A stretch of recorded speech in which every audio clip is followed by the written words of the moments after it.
नमस्कार साथियों, एक बार फिर से आप सभी का बहुत बहुत स्वागत है हमारे YouTube चैनल सफलता एक्सप्रेस कोचिंग सेंटर पे। तो आज की इस क्लास में हम आप सभी के लिए लेके आए क्लास 10th की मैथ की 50 most Viviya important objective questions की सेट 3 वीडियो। और इससे पहले मैं सेट 1 और सेट 2 तक के वीडियो को ऑलरेडी अपलोड कर दिए हैं। वो वीडियो आपने नहीं देखा है तो आपको इसी वीडियो के डिस्क्रिप्शन बॉक्स में लिंक दिया हुआ है, आप उस वीडियो को आसानी से देख सकते हैं। तो ये आपका जो है क्लास 10 की मैथ की जो है बहुत ही इंपॉर्टेंट और पूरा बेसिक से आप सभी को इस चैनल पे पढ़ाया जाता है सफलता एक्सप्रेस कोचिंग सेंटर पे। तो प्लीज अभी कभी इस चैनल को जरूर सब्सक्राइब करें और वीडियो को ज्यादा ज्यादा शेयर करें, लाइक करें और कमेंट करके जरूर बताएं कि आपको वीडियो कैसे लगी। तो यहाँ पे देखिए पहले नंबर प्रश्न है, यूक्लिड विभाजन एल्गोरिथम दो धनात्मक पूर्णांकों के निम्न में से किसे परिकलन करने की तकनीक है। तो आपको बता दें मेरे विद्यार्थी, ये हमेशा महत्तम संख्या की होती है। किसकी होती है? महत्तम संख्या की। तो ऑप्शन नंबर यहाँ पे बी राइट हो जाएगी।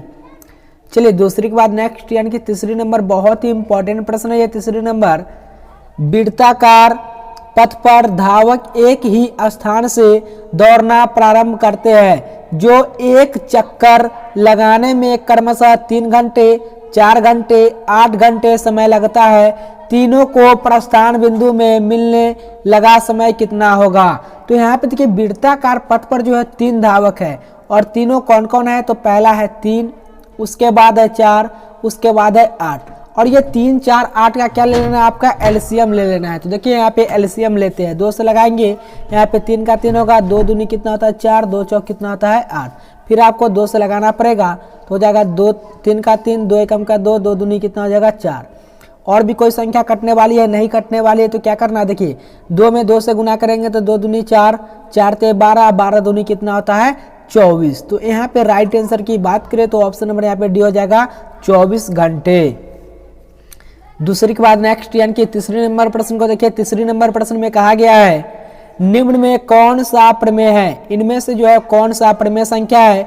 ऑप्शन ए है पाई, बी है √7, सी है √16/25 और डी है 3√2। तो यहाँ पे देखिएगा, यहाँ पे दिया गया रूट अंडर पूरा 16 बटे कितना है 25। तो 16 किसका आता है 4 का और 25 किसका आता है 5 का। तो ये जो है एक प्रमेय संख्या है। तो ऑप्शन नंबर यहाँ पे सी राइट हो जाएगी। चलिए तीसरी के बाद नेक्स्ट यानी कि चौथी नंबर प्रश्न को देखिए। चौथी नंबर प्रश्न में कहा गया है सबसे छोटी अभाज्य संख्या कौन सी है। तो सबसे छोटी अभाज्य संख्या जो होती है वो स्टार्ट होती है 2 से। तो इस सवाल का राइट आंसर ऑप्शन नंबर यहाँ पे ए राइट हो जाएगी। चलिए चौथे के बाद नेक्स्ट यानी कि 5वीं नंबर प्रश्न को देखिए। 5वीं नंबर में कहा गया है यदि अल्फा कॉमा बीटा द्विघात बहुपद f इंटू एक्स बराबर x का वर्ग माइनस के 3x प्लस के 5 के मूल हो तो 1 बटे अल्फा प्लस 1 बटे बीटा के मान क्या होगा। तो देखिए 1 बटे अल्फा और 1 बटे क्या पूछा है, बीटा पूछा है। तो ये आपको क्या लेना है, इसका एलसीएम लेना है। तो एलसीएम आप कैसे लेते हैं, तो यहाँ पे देखिए एलसीएम अल्फा इंटू बीटा हो जाएगा, अल्फा इंटू यहाँ पे बीटा हो जाएगा। मान के चलिए बीटा हम लिख चुके हैं। तो अल्फा से अल्फा कहानी खत्म, तो क्या हो गया हमारा बीटा। तो बीटा प्लस क्या हो जाएगा अल्फा, ये होगा। बीटा प्लस अल्फा बराबर क्या होता है, आपको फार्मूला होगा माइनस यानी कि माइनस के बी, यही होगा। अब बटे क्या होता है ए, अल्फा इंटू बीटा यानी कि क्या होता है फार्मूला सी बटे ए, यही तो होता है। अब यहाँ से आपको क्या कर देना है, ये संख्या को आपको पलट देना है। तो देखिए इस संख्या को हम क्या करते हैं, पलट देते हैं। तो पलटने के बाद आपको यहाँ पे लिखना पड़ेगा बी बटे ए गुणे ए बटे सी। ए से ए आपको काट देना है तो बचा क्या बी बटे सी। बी का मान आपका कितना है, यहाँ पे 3 है, प्लस का 3 था ना, माइनस माइनस था तो यहाँ पे 3 हो जाएगा। और सी का मान कितना है 5, तो यहाँ पे लिख देंगे 5। तो 3 बटे 5 कौन सा ऑप्शन में है, तो इस सवाल का राइट आंसर हो जाएगा 5 का सही उत्तर हो जाएगा ऑप्शन नंबर यहाँ पे ए राइट हो जाएगी, यानी कि 3 बटे 5 राइट आंसर हो जाएगी। चलिए 5वीं के बाद नेक्स्ट यानी कि 6ठी नंबर प्रश्न की ओर बढ़ते हैं। 6ठी नंबर प्रश्न को देखिएगा। 6ठी नंबर प्रश्न में कहा गया है जो कि बहुत ही इंपॉर्टेंट ये भी प्रश्न है, अभी हम आपको बताया है। देखिए यदि बहुपद p इंटू एक्स बराबर एक्स का स्क्वायर माइनस 2x प्लस 5 के शून्यक अल्फा कॉमा बीटा हो तो अल्फा बीटा का मान क्या होगा। तो देखिए यहाँ पे कैसे निकालेंगे, मान के चलिए ये आपका a है, ये माइनस के b 2 है और c आपका 5 है। तो अल्फा अगुणे बीटा पूछा है, तो अल्फा इंटू बीटा यही तो लिखे हैं। तो अल्फा इंटू बीटा बराबर क्या होता है, जल्दी से आपको कमेंट करके बताना है। तो अल्फा इंटू बीटा बराबर होता है सी बटे ए, क्या होता है सी बटे ये होता है, तो सी की वैल्यू कितना है 5 और ए की वैल्यू कितना है 1। तो 1 में जब आप 5 से भाग करेंगे तो कितना होगा 5। तो कौन सा ऑप्शन में दिया गया है, तो 6 का राइट आंसर हो जाएगी ऑप्शन नंबर ए यानी कि 5। तो उम्मीद करता हूं कि आप सभी को जरूर वीडियो अच्छी लग रही होगी, तो प्लीज़ अभी कभी इस वीडियो को जरूर लाइक करें। देखिए 7वां नंबर है, कौन रैखिक बहुपद व्यंजक है, यानी कौन इसमें से रैखिक बहुपद व्यंजक है। तो आपको हम बताए थे कैसे पहचानना है। तो देखिए ऐसे लिखा रहता है ax वर्ग प्लस का bx प्लस का c, अगर इसके फॉर्म में लिखा जाता है तो ये क्या है, रैखिक बहुपद व्यंजक है। तो यहाँ पे ऑप्शन ध्यान दीजिएगा, ऑप्शन नंबर ए में दिया गया 2x माइनस का 5, ये ना 2x माइनस के 5 बराबर 0 लगा सकते हैं। तो 2x बराबर क्या हो जाएगा माइनस का 5 है, तो यहाँ पे प्लस का 5, तो x बराबर क्या हो जाएगा 5/2, ये होगा। तो ऐसे बना सकते हैं। तो 7 का सही उत्तर ऑप्शन नंबर यहाँ पे ए राइट होगी। 8वें नंबर प्रश्न को देखिए, 8वें नंबर प्रश्न में है x² माइनस 4x प्लस 1 बहुपद के मूलों का योग होता है। तो मूल्य का योग यानी कि alpha plus beta, alpha plus beta क्या होता है, माइनस के b अपॉन ए होता है, ये तो होता है। तो माइनस b यानी कि b का मान कितना है माइनस का 4, तो माइनस माइनस क्या होता है प्लस, तो यहाँ पे हो जाएगा 4। a का मान कितना 1, तो यहाँ पे लगा देंगे 1। तो 1 में जब आप 4 से भाग देंगे तो कितना आता है 4। तो देखिएगा कौन सा ऑप्शन में दिया गया है, तो 8 का सही उत्तर हो जाएगा ऑप्शन नंबर यहाँ पे बी राइट होगी। चलिए 9वें नंबर प्रश्न को देखिए, 9वें नंबर प्रश्न में है घात 1 वाला बहुपद कहलाता है। तो घात 1 वाला बहुपद जो कहलाता है वो रैखिक बहुपद कहलाता है। कौन सा बहुपद कहलाता है, तो यहाँ से आप लिख लीजिएगा रैखिक बहुपद।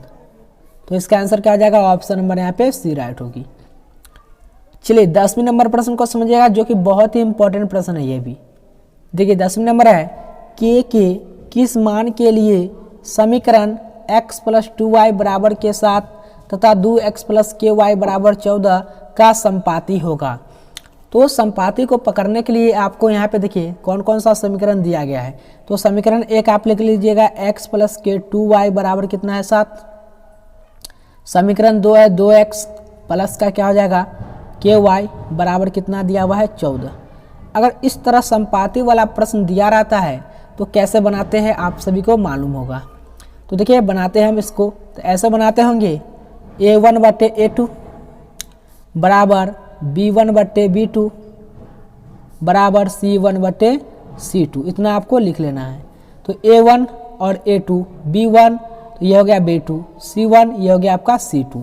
इस प्रकार से बनाते हैं, तो हम सभी को मान रखते हैं। देखिए तो यहाँ पे हो जाएगा 1/2 बराबर 2 क्या हो जाएगा के 2/k, अब बराबर देखिए ये प्लस का है ना, तो इधर आने के बाद क्या होता है माइनस का 7 और प्लस का है तो माइनस का 14, यही होगा।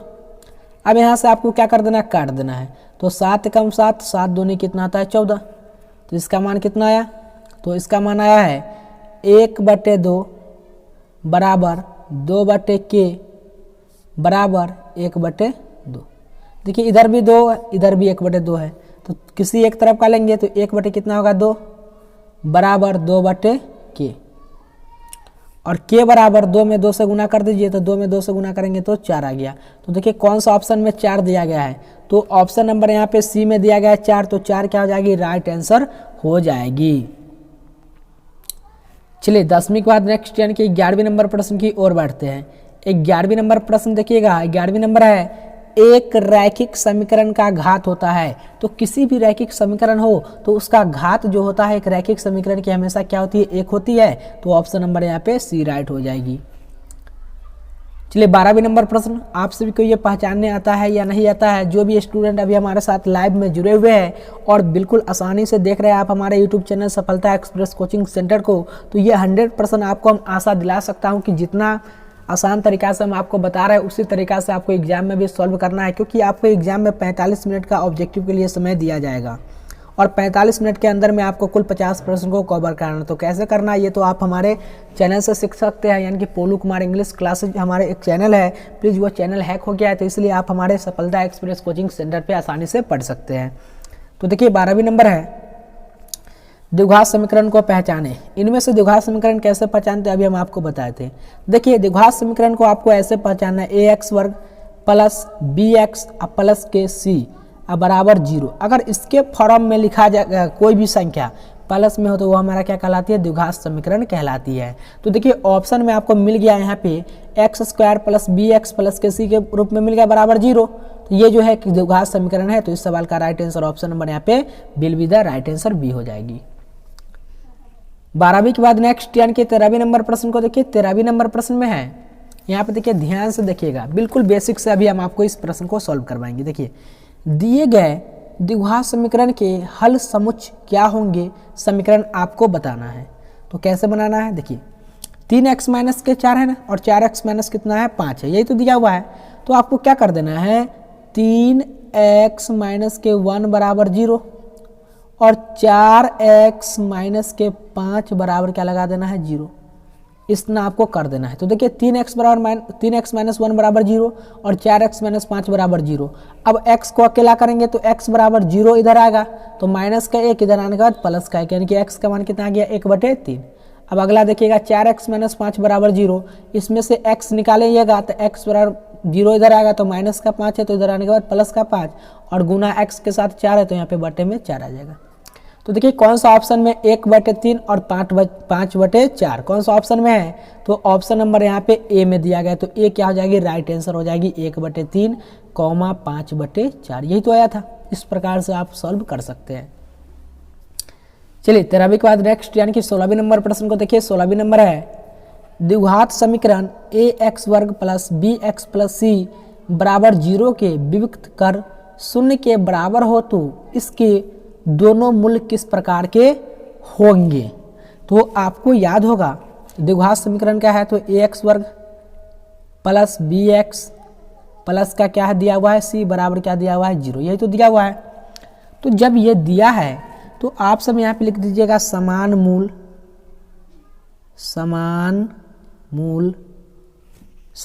यदि b का स्क्वायर माइनस 4ac बराबर 0 है, या ऐसे भी आ रह सकता है b स्क्वायर बराबर 4ac है, तो वो जो होगा दोनों क्या होगा बराबर है। दोनों क्या देख लीजिए यहाँ पे, बी स्क्वायर माइनस 4ac बराबर 0, या इसी को 0 इधर लाए तो b का स्क्वायर बराबर 4ac लिखे है, तो दोनों क्या हो जाएंगे बराबर होंगे। तो 14 का राइट आंसर हो जाएगी ऑप्शन नंबर यहाँ पे ए राइट हो जाएगी।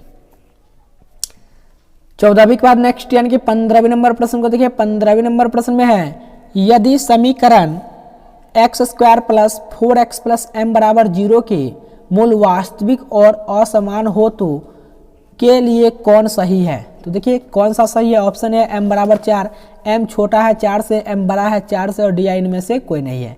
तो कैसे सॉल्व करते हैं, देखिए सॉल्व आपको ऐसे करना है कि यानी कि कहने का मतलब है कि d बराबर क्या होता है, b का स्क्वायर माइनस 4ac होता है ना।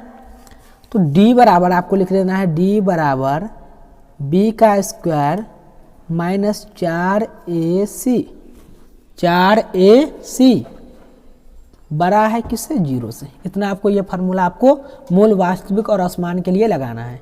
तो देखिए b यानी कि a कितना x square plus 4x plus m है ना, तो आपको a1 b4 और ये जो m दिया हुआ है कितना दिया है, यानी कि c m दिया हुआ है। तो देखिए कैसे बनाएंगे, तो ऐसे लिखना है आपको, a बराबर 1, b बराबर 4 और c बराबर क्या दिया हुआ है m, तो यहाँ पे लगा देंगे m, लगा दिए। वही फार्मूला पर एडजस्ट कर देना है। कौन सा फार्मूला भी हम आपको बताया है, b का स्क्वायर माइनस के 4ac छोटा है किससे, सॉरी बड़ा है किससे 0 से। तो देखिए b का मान आपको यहाँ पे रखना है। तो b का यानी कि 4 का स्क्वायर माइनस 4 गुने a का मान 1 गुने m बड़ा 0 से हो गया। तो 4 का स्क्वायर कितना होता है 16, 4 में m से गुना करेंगे तो कितना हो जाएगा 4m बड़ा है किससे 0 से, ये होगा। तो 16 माइनस 4m बड़ा है 0 से। अब देखिए 0 को इधर लाएंगे तो क्या हो जाएगा 16 बड़ा है 4m हो गया। 4 से इसको आपको क्या कर देना है, काट देना है। तो 4 यहाँ पे आ गया m, ये तो आ गया 4m, या m बराबर ऐसे आप लिख सकते हैं 4। तो कौन सा ऑप्शन में दिया गया है देख लीजिएगा। तो ऑप्शन नंबर यहाँ पे आप सब यहाँ पे लिख लिए होंगे इतना। तो देखिए तो 15 का सही उत्तर हो जाएगा ऑप्शन नंबर यहाँ पे सी राइट हो जाएगी। 16वीं नंबर प्रश्न को देखिए। 16वीं नंबर है, AP 2, 5, 8, 11 डैश का 9वां पद क्या होगा। तो देखिए प्रथम पद यानी कि प्रथम पद आपको a बराबर क्या मिल गया 2 और d बराबर 5 माइनस का क्या लिखते हैं 2, 5 माइनस क्या हो गया 2, तो d बराबर क्या मिल गया 5 में से 2 गया तो 3। आपको डायरेक्ट कैमा पद का है 9वां पद, तो आपको एक घटा देना है यानी कि a प्लस का 8d ये लिखना है। a का मान कितना है 2, तो 2 लगा दिए, 8 का 8, d का मान कितना है तो d का मान 3, तो 2 प्लस 8 3 कितना हो जाएगा 24, और दोनों को जब आप जोड़ेंगे तो 24 2 कितना होता है 26। देखिए 26 कौन सा ऑप्शन में दिया गया है, तो 16 का सही उत्तर हो जाएगा ऑप्शन नंबर यहाँ पे सी राइट हो जाएगी। 16वीं के बाद नेक्स्ट यानी कि 17वीं नंबर प्रश्न को देखिए। 17वीं नंबर प्रश्न है समांतर श्रेणी का सार्वंतर होगा। तो समांतर श्रेणी का जो सार्वंतर होता है आपको हम बताते हैं। अगर कोई श्रेणी यहाँ से 0 से स्टार्ट होगी और 1 फिर है यहाँ पे 2 फिर है 3 फिर जहाँ कहाँ तक जाएगा मान के चलिए 10 तक गया, यहाँ पर गया तो सार्वंतर पूछा है। तो आपको a यानी कि प्रथम पद 0 मिल गया, आपको d घटाना है, क्या करना है d को घटाना है। तो दूसरा पद कितना है 1 और माइनस क्या हो जाएगा 0, तो 1 में से 0 गया तो 0 ही होगा, कितना होगा 0। पर यहाँ पे 0 ऑप्शन नहीं दिया हुआ है, तो आप सब एक समझ जाइए मेरे प्रिय विद्यार्थी, सार्वंतर जो होता है हमेशा माइनस में होता है, तो यहाँ पे राइट आंसर हो जाएगी ऑप्शन नंबर यहाँ पे बी राइट हो जाएगी। चलिए 17वीं के बाद नेक्स्ट यानी कि 18वीं नंबर प्रश्न को देखिए। 18वीं नंबर प्रश्न में कहा गया है एक वर्ग का विकर्ण 16√2 सेंटीमीटर है, तो वर्ग की भुजा की लंबाई कितना सेंटीमीटर होगा। तो इसको आपको हम चित्र से समझा रहे हैं। मान के चलिए यहाँ पे एक हम वर्ग बनाते हैं, देखिए ऐसे ऐसे वर्ग बनाए, वर्ग बना लेते हैं हम थोड़ा सा, और इसका नामकरण देते हैं, इसका नाम a, इसका नाम देते हैं b, ये है c और ये आपका क्या है d है। और आप सभी को मालूम होगा कि वर्ग का जो होता है विकर्ण का जो होता है वो सभी कितना डिग्री का रहता है 90 डिग्री, ये भी 90 डिग्री, ये भी 90 डिग्री, ये भी 90 डिग्री, और मान के चलिए ये भी क्या है आपका 90 डिग्री है। तो सभी को हम क्या मान लिए 90 डिग्री, तो इसको मान लेते हैं a, इसको भी a और इसको भी a, और ये सभी को क्या मान लिए a मान लिए। तो कोण a बराबर यहाँ पे जो हमें मिल रहा है वो कितना डिग्री मिल रहा है 90 डिग्री। तो हम कहेंगे त्रिभुज ए बी डी, यही तो कहेंगे ए बी डी, तो बी डी का स्क्वायर बराबर क्या हो जाएगा ए डी का स्क्वायर। यहाँ पे लिख देते हैं, दूसरा पेज में आपको हम लिख देते हैं, दूसरा पेज में ऐसे लिखिएगा आप बी डी का स्क्वायर बराबर क्या लिखिएगा हम बताते हैं। तो बी डी का स्क्वायर बराबर हो जाएगा ए डी का स्क्वायर प्लस ए बी का स्क्वायर, ये तो लिखना है आपको, लिखना है ना। तो देखिए बी डी कितना दिया है 16√, तो यहाँ पे लगा देंगे 16√2 का स्क्वायर, 16√2 का स्क्वायर बराबर ए डी ए माने है और ए बी भी क्या माने है ए, तो ए का स्क्वायर प्लस क्या आ जाएगा ए का स्क्वायर होगा। तो यहाँ पे फिर उसी तरह लिखना है 16√2 और इसका होल स्क्वायर, ए कितना होता है 2a स्क्वायर, तो यहाँ पे लगा देंगे 2a स्क्वायर। इतना क्या आप समझ गएंगे, स्क्रीनशॉट भी ले सकते हैं। चलिए इतना लिखने के बाद आपको करना है, ये जो वर्ग लगा हुआ था 16√2 का स्क्वायर, तो इसको आपको अकेला करना है 16√2 अब बराबर रूट अंडर क्या हो जाएगा 2a स्क्वायर हो गया। क्या आप ऐसे लिख सकते हैं 16√2 और बराबर हो जाएगा a√2, ऐसे भी लिख सकते हैं a का स्क्वायर एक। देखिए यहाँ पे √2 से √2 क्या कर दिए खत्म कर दिए, तो a बराबर क्या आ गया 16, तो a बराबर कितना आ जाएगा हमारा आंसर जो होगा वो क्या होगा 16 होगा। तो 18 का राइट आंसर हो जाएगी ऑप्शन नंबर यहाँ पे बी राइट हो जाएगी यानी कि 16। 18वीं के बाद नेक्स्ट यानी कि 19 नंबर प्रश्न बहुत ही इंपॉर्टेंट प्रश्न है। दो त्रिभुजों में संगत कोण बराबर है तथा संगत भुजा एक ही अनुपात में है, तो इन दोनों त्रिभुजों को क्या कहते हैं, तो समरूप कहते हैं। क्या कहते हैं समरूप। समरूप आप कैसे लिखते हैं, ऐसे लिखते होंगे समरूप, तो क्या कहेंगे इसे समरूप कहते हैं। तो यहाँ पे राइट आंसर हो जाएगी ऑप्शन नंबर यहाँ पे ए राइट हो जाएगी। चलिए 19 के बाद नेक्स्ट यानी कि 20 नंबर को देखिए। 20 नंबर कैसे बनाना है, 20 नंबर है चित्र में y का मान क्या होगा, y का मान पूछा है। तो चित्र हम आपको जूम करके आपको बना कर दिखाते हैं। चित्र कुछ इस प्रकार का है, देखिए चित्र आपका कुछ जो है ये इस प्रकार का है। यहाँ से एक कोण बना और ये कोण आपका 110 डिग्री बनाया और यहाँ से आपको y का मान निकालना है, और ये कोण कितना डिग्री का दिया है 60 डिग्री का दिया है, यही तो दिया है। तो देखिए यहाँ पे कहने का मतलब है कि 110 और 60 110 में से 60 को आपको क्या कर देना है, घटाना है। तो बचा कितना, 50 बचा ना। तो यहाँ पे 110, यहाँ पे 110 और घटाना कितना है, 60। कितना बचा, कितना बचा बता सकते हैं आप, 50 बचा। कितना बचा, 50 तो बचा। तो जब हम घटाए, यहाँ पे ऐसे समझिएगा, 110 अब माइनस के 60, y का मान निकालना है। क्या चीज़ का मान निकालना है हमें, y का मान। तो 110 माइनस के हो जाएगा यहाँ पे देखिए 60, अब प्लस y, और ये जो मान होता है वो कितना डिग्री लगा देंगे, 180 डिग्री लगा दिए। 110 में से 60 को आपको घटाना है तो कितना हो जाएगा, 50 प्लस के y बराबर हो जाएगा 180 डिग्री हो गया। तो y का मान निकालना है तो y बराबर 180 में से 50 घटाएंगे तो कितना आ गया, 130। तो देखिए कौन सा ऑप्शन में 130, तो ऑप्शन नंबर यहाँ पे ए में दिया गया है। तो ए इज द राइट आंसर हो जाएगी। 20 के बाद नेक्स्ट यानी कि 21 नंबर प्रश्न को देखिए। 21 नंबर है, बिंदु 2,3 एवं 4,1 के बीच की दूरी क्या होगी। तो फार्मूला क्या होती, फार्मूला आपको मालूम होगा, x2 माइनस के x1 और इसका होल स्क्वायर प्लस का प्लस y2 माइनस के y1 और इसका क्या होता है, होल स्क्वायर पूरे अंडर का क्या होता है, रूट। इस पर जब आप फार्मूला पर बनाएंगे तो इसका आंसर निकलेगा 2√2 का। क्या निकलेगा, 2√2। तो 21 का सही उत्तर हो जाएगा, ऑप्शन नंबर यहाँ पे ए राइट हो जाएगी। चलिए 22 नंबर प्रश्न को देखिए। 22 नंबर प्रश्न आप सभी को मालूम ही होगा इसका उत्तर। बिंदु 2,3 की दूरी मूल बिंदु से क्या होगी। तो मूल बिंदु का फार्मूला क्या होता है, पूरा होता है x का स्क्वायर अब प्लस क्या होता है, y का स्क्वायर। ये तो होता है x का मान 2, 2 का स्क्वायर कितना होता है 4, y कितना है 3, 3 का स्क्वायर क्या होता है 9। तो ये पूरा रूट में है, तो 9 4 कितना होता है 13। तो देखिए √13 कौन सा ऑप्शन में, ऑप्शन नंबर यहाँ पे सी में दिया गया है। 22 के बाद नेक्स्ट यानी कि 23 नंबर प्रश्न को देखिए। बिंदुओं P माइनस के 2,8 और Q माइनस के 6,-4 को मिलाने वाली रेखाखंड का मध्य बिंदु क्या होगा। तो देखिए मध्य बिंदु का सूत्र जो होता है वो होता है x1 अब प्लस के x2 अब बटे कितना होता है 2, y1 प्लस के y2 अब बटे क्या होता है 2। ये तो होता है और इसी फार्मूला पर आपको रख देना है। तो देखिए x1 आपका कितना हो जाएगा, माइनस के 2, तो x2 कितना होगा, माइनस के 6। तो यहाँ से मान हम क्या करते हैं, रखते हैं। देखिए यहाँ पे हो जाएगा x1 कितना होगा, माइनस का 2, यहाँ पे रख देंगे माइनस का 2। x2 कितना हो जाएगा, माइनस के 6, तो यहाँ पे लिख देंगे माइनस का माइनस माइनस कितना हो जाएगा, प्लस का 6, तो बटे कितना है 2। ये तो है कॉमा का कॉमा। y1 कितना है 8, y1 कितना है 8 प्लस माइनस का कितना होता है -4 अब बटे कितना हो जाएगा 2 होगा।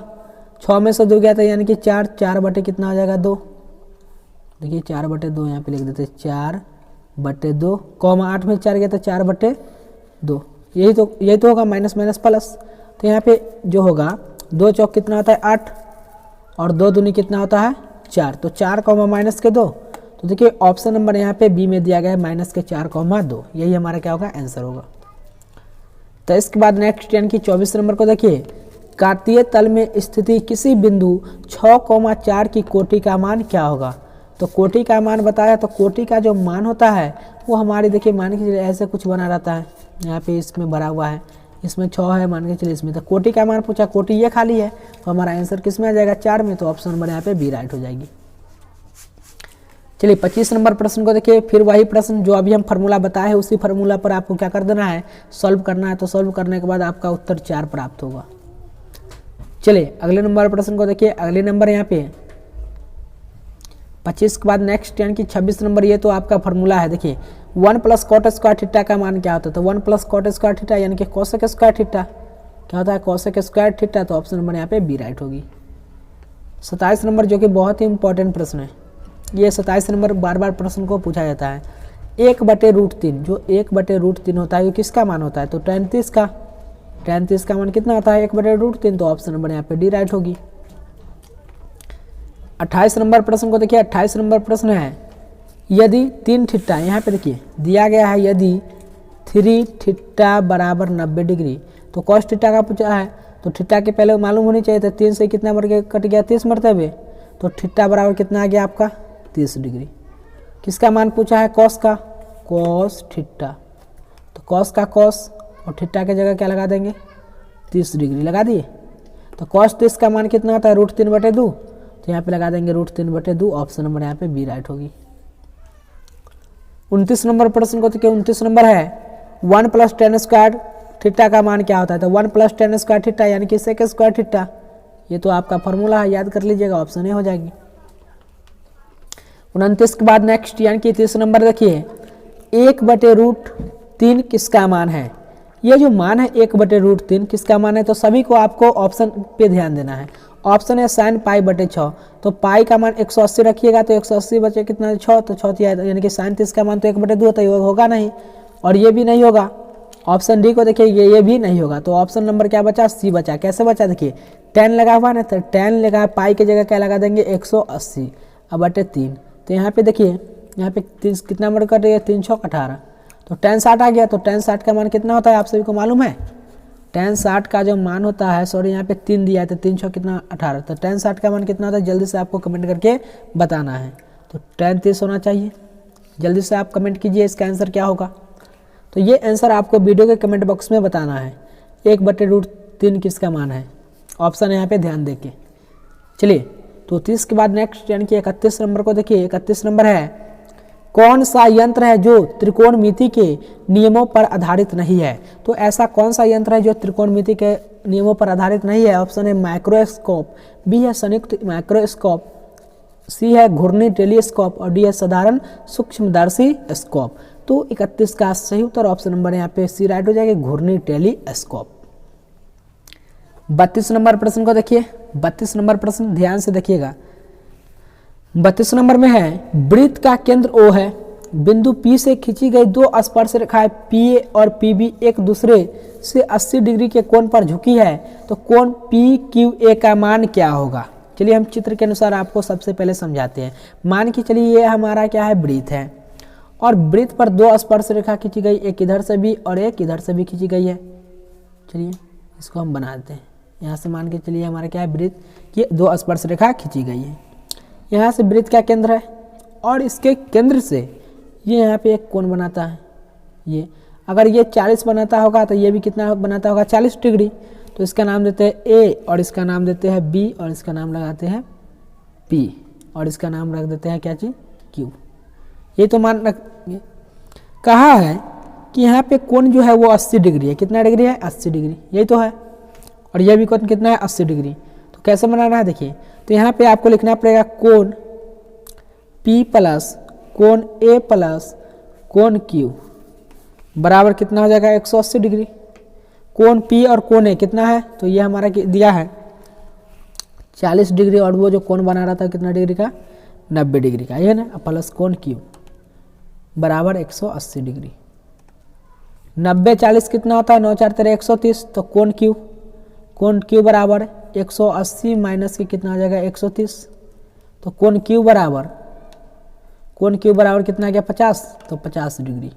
ये हमारा क्या हो जाएगा, आंसर होगा। तो कोण Q का जो मान निकला वो 50 डिग्री, ऑप्शन नंबर यहाँ पे ए राइट हो जाएगी। चाहे एक शॉर्टकट आसान तरीका आप याद करें, 80 डिग्री है तो 180 में से 80 घटाएंगे तो कितना आएगा 100, और 2 स्पर्श रेखा खींची गई तो 2 से आप भाग कर देंगे तो आपका आंसर क्या आ जाएगा 50।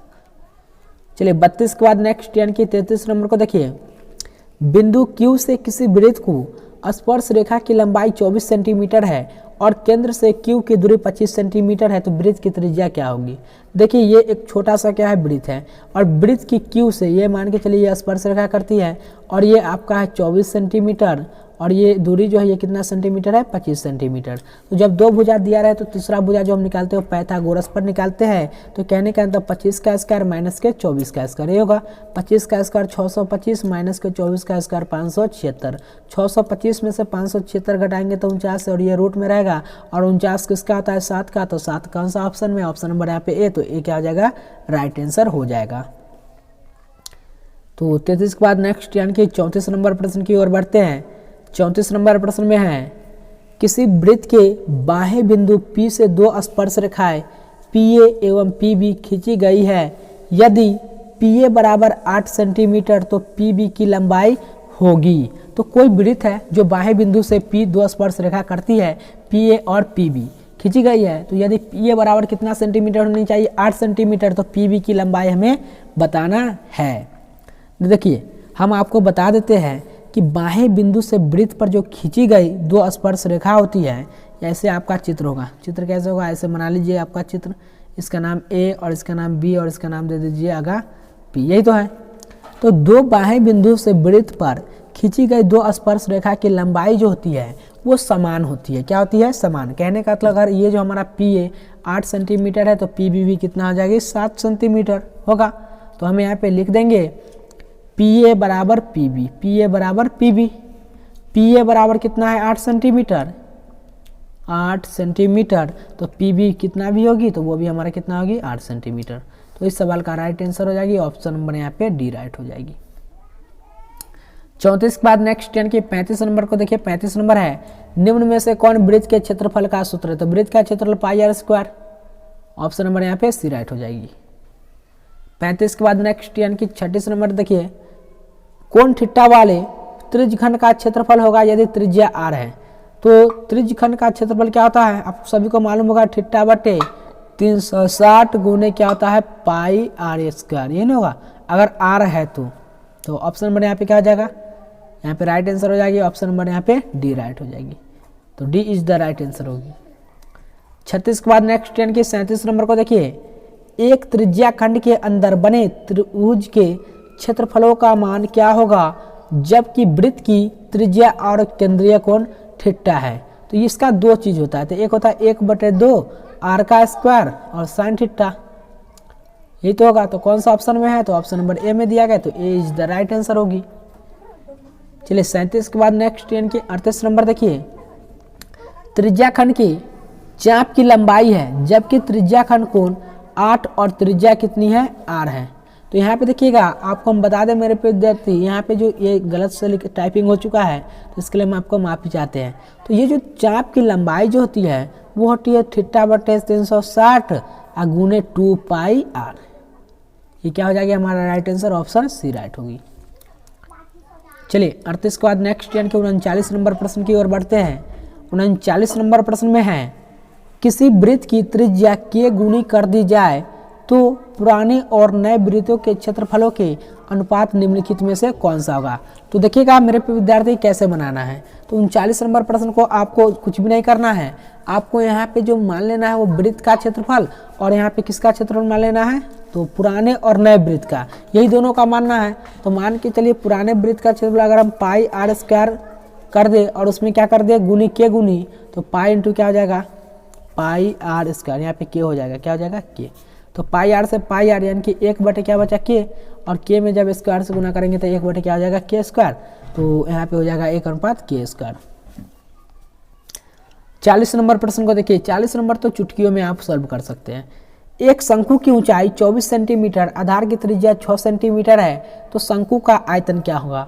तो शंकु का आयतन क्या होता है, फार्मूला होता है 1/3 पाई आर स्क्वायर एच, ये ना होगा। तो ये फार्मूला पर आपको भी बैठाना है। तो 1/3 का 1/3 पाई का मान नहीं रखना है क्योंकि ऑप्शन में पाई का मान दिया हुआ है। आर का मान कितना है 6, तो 6 का स्क्वायर कितना होता है 36, 6 का स्क्वायर कितना होता है 36, और एच का मान कितना है 24, ये नहीं दिया हुआ है। तो देखिए कैसे करेंगे, 3 एकम का 3, अब 12 तिहाई कितना होता है 36। तो यहाँ पे जो बचा वो पाई बचा गुने 12 गुने क्या बचा 24।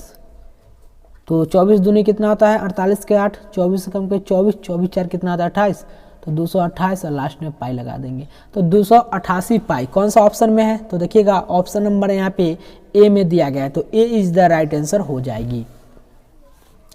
40 के बाद नेक्स्ट यानी कि 41 नंबर देखिए।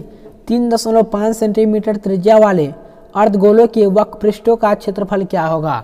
तो अर्धगोले के वक्र पृष्ठ का क्षेत्रफल क्या होता है, जल्दी से कमेंट करके बताइए आप सब। हम 2 मिनट आप सभी के सामने वेट कर रहे हैं। अर्धगोले का वक्र पृष्ठ क्या होता है, जल्दी से कमेंट करके बताइए। तो अर्धगोले के संपूर्ण सतह का क्षेत्रफल तो सभी को मालूम होगा, क्या होता है 2 पाई आर स्क्वायर। तो यहाँ पे वक्र पृष्ठ बताना है। तो यहाँ पे जो आंसर निकलेगा वो 3.5 सेंटीमीटर निकलेगा। 42 नंबर देखिए। 42 नंबर है, आर त्रिज्या वाले तथा एच ऊंचाई वाले शंकु का आयतन क्या होता है। तो शंकु का आयतन क्या होता है 1/3 pi r square h, option number यहाँ पे ए राइट हो जाएगी। 43 नंबर प्रश्न देखिए। 43 नंबर है, एक बेलन और एक शंकु के व्यास और ऊंचाई समान है तो इनके आयतनों के अनुपात क्या होगा। तो देखिए यहाँ पे दिया गया है बेलन तथा शंकु का व्यास मान लेते हैं, बेलन और शंकु का व्यास। तो बेलन और शंकु का व्यास d मान लेते हैं। तो त्रिज्या क्या माननी होगी, यानी कि r जो माननी होगी क्या माननी होगी, d/2 माना।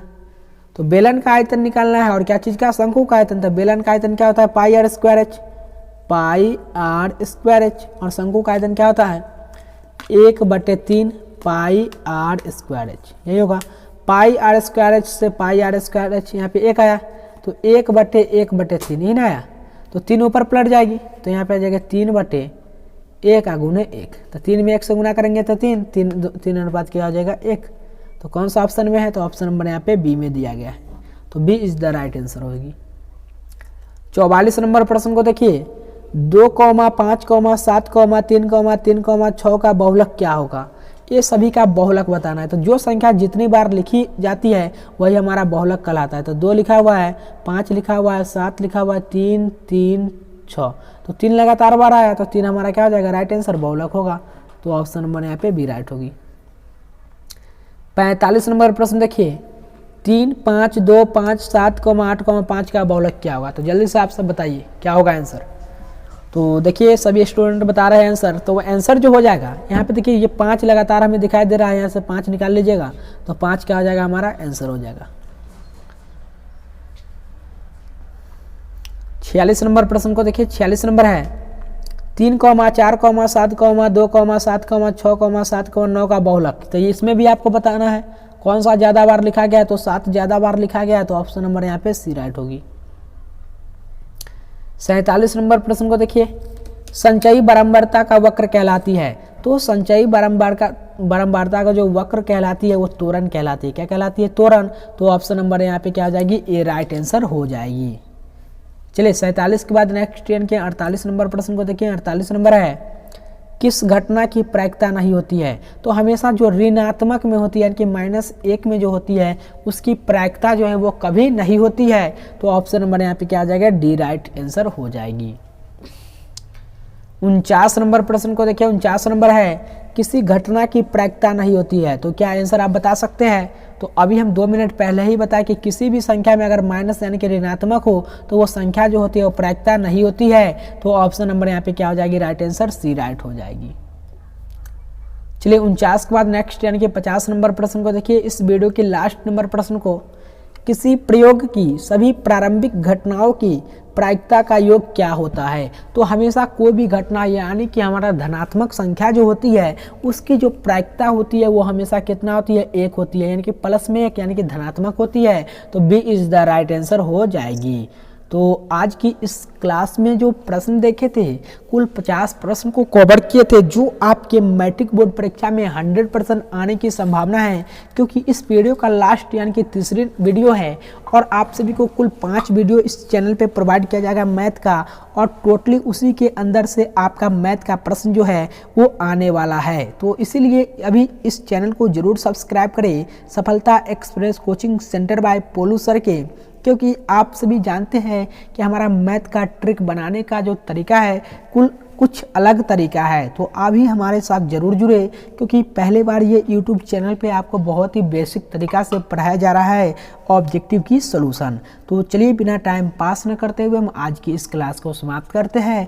और समाप्त करने से पहले छोटा सा रिक्वेस्ट है कि इस वीडियो को अपने जितने भी दोस्त हैं, ग्रुप हैं, वो सभी को शेयर कर दें और वीडियो के कमेंट बॉक्स में ज़रूर बताना कि आपको जो है इसी तरह का वीडियो अच्छी लगी या नहीं लगी। तो चलिए बिना टाइम पास न करते हुए आज की हम क्लास को समाप्त करते हैं। थैंक्स फॉर वॉचिंग वीडियो देखने के लिए आप सभी का बहुत बहुत धन्यवाद।